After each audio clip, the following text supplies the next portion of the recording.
Hai Sobat RLCS, terima kasih sudah klik video ini. Saya akan membahas dari babak pertama turnamen TAP Sigman yang berlangsung di Malmo, Swedia. Ini adalah turnamen legendaris dari negara Swedia dan berlangsung setiap tahunnya. Teman-teman, saya akan membahas dari game Zujiner melawan Abdusattorov. Ya, selain ada game mereka, saya sudah membahas game antara Magnus Carlsen berhadapan dengan Arjun Erigaisi ya. Kalian bisa nonton di video sebelumnya. Nah, teman-teman, jangan di skip iklannya ya, teman-teman. Ini game dengan akurasi 97%. Ciamik banget ya, kalian lihat bagaimana langkah-langkah presisi dari kategori catur klasik yang dimainkan di turnamen ini. Dengan format round robin, semua pemain akan bertemu selama 7 babak. Langsung aja kita bahas gamenya. Teman-teman jangan lupa di like, dikasih hype untuk video ini. Zujiner adalah pecatur kuat wanita dari Tiongkok. Kok dia doang sih satu-satunya wanita yang tampil di turnamen ini? Ya karena ini adalah invitational turnamen yang bersifat undangan.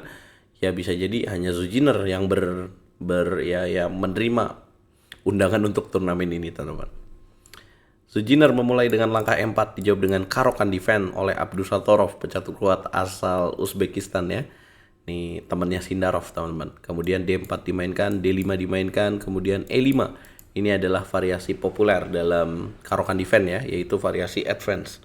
Nah, sebenarnya selain mendorong pion E5, ada juga variasi yang populer yaitu variasi klasik kuda C3. Kemudian ada juga variasi makan pion D5, exchange dan pawn of attack. Kemudian yang tidak populer adalah fantasy variation dengan langkah F3. Jadi supaya teman-teman tahu ya dan menambah ilmu dari nonton ulasan di RLCS. Dengan langkah E5 ini berarti gaya mainnya gimana sih? Gaya mainnya ini akan lebih ke arah ulet ya, ke arah yang pelan-pelan, tidak terjadi pertukaran, dan lebih bermain dengan kreativitas. Nah, hitam biasanya akan menyerang di petak center D4 ini, akan krusial. Nah, hitam mainkan langkah gajah ke petak F5, putih kuda ke petak D2, hitam E6. Kemudian putih kuda B3, langsung mengontrol ide C5. Kemudian hitam kuda E7, putih kuda ke petak F3, hitam kuda D7, putih bishop E2. Kemudian hitam H6. Dan kemudian putih mengamankan raja, hitam A5. Putih langsung taktis dengan A4, hitam bishop G6. Tujuannya mau kuda ke petak F5. Putih bishop D2, hitam kuda F5. Putih benteng C1 dan hitam bishop B4. Ya, menawarkan pertukaran bishop. Wah, ini kalau dimakan bukannya double pawn. Ya, kalau dimakan akan ada ancaman pada pion di petak A4. Kalau dia A5, maka akan ada B6. Nah, ini akan lebih bagus buat hitam ya, karena dengan langkah B6 ini akhirnya terjadi pertukaran dan benteng hitam aktif menguasai jalur A, teman-teman.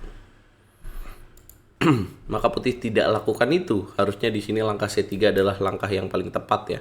Kemudian dilanjutkan dengan H3, tapi di sini Zujiner memilih menteri S1. Sehingga hitam di sini menerima pertukaran ya, dan memang tujuannya kan menuker. Seharusnya putih menolak. Kemudian queen makan D2 dan hitam mengamankan raja dengan rokade pendek. Putih bishop D3, hitam mulai mengaktifkan queennya ke petak B6. Putih benteng F ke petak S1 dan hitam mainkan benteng F ke petak C8. Kalau teman-teman di sini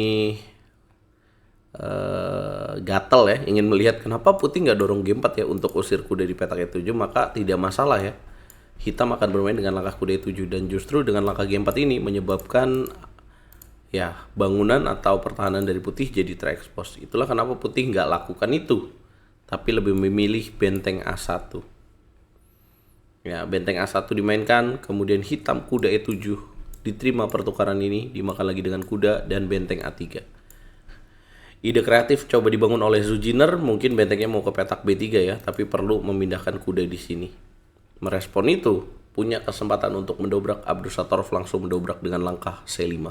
Boom, langkah ke-18.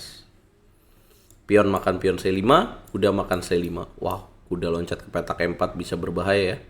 Akhirnya putih menerima pertukaran kuda dan hitam makan dengan benteng, dan kemudian putih di sini harusnya C3 ya. Tapi ini udah unggul buat hitam, teman-teman, secara posisi ya. Kenapa? Jadi tadi saya lupa mention juga bahwa selain untuk menyerang petak D4, biasanya pemain karokan apabila berhadapan dengan variasi E5, maka akan manfaatkan jalur dobrakan dari jalur C ini untuk cara bagaimana hitam masuk ke pertahanan putih. Nah, Zujiner di sini memilih untuk menyederhanakan dengan benteng C3. Kemudian hitam menerima pertukaran, kemudian menteri makan C3 dan hitam kuda E7. Tujuannya apa sih? Tujuannya untuk ke petak C6 dan mungkin akan terjadi penawaran pertukaran menteri ke petak B4 untuk eksploitasi jalur C ini.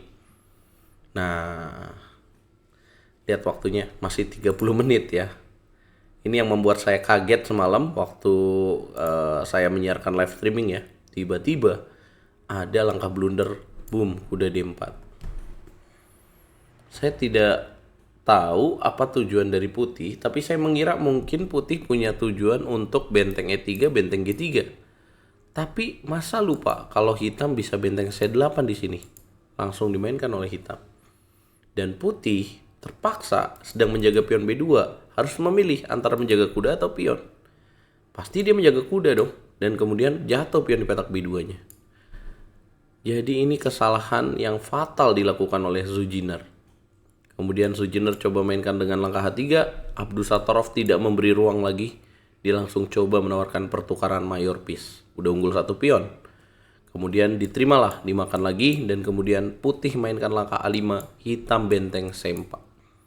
Putih benteng D1, hitam kuda G6, diancam lagi. Putih menjaga, pion di petak C2 jatuh. Benteng B1 dimainkan oleh putih, kemudian hitam benteng C4. Langkah 31, putih kuda D2, hitam benteng C5. Benteng makan pion, hitam kuda makan E5, putih kuda B3, kemudian hitam benteng C7. Ya, putih punya 6 pion, hitam 4 pion, kalah 2 pion dalam posisi endgame seperti ini. Jelas sudah selesai. Game over buat putih. Benteng B5, kuda C4 dimainkan, raja F1, raja F8, raja E2, raja E7, F4 dimainkan, dan kemudian hitam kuda D6, benteng B4, benteng C4, Zujiner menyerah. 91% sebenarnya akurasi dari Zujiner sudah sangat baik, tapi yang saya bingung kok bisa melakukan kesalahan dengan langkah kuda D4. Kenapa ini bisa terjadi? Faktor apa yang memberikan pengaruh seperti ini?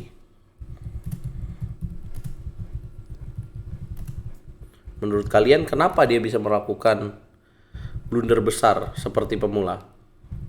Teman-teman. Nah, saya coba memberikan penjelasan ya secara ilmiah. Kenapa seorang Grandmaster bisa melakukan kesalahan seperti ini? Kenapa seorang Grandmaster bisa melakukan kesalahan pemula? Nah, ternyata jawabannya karena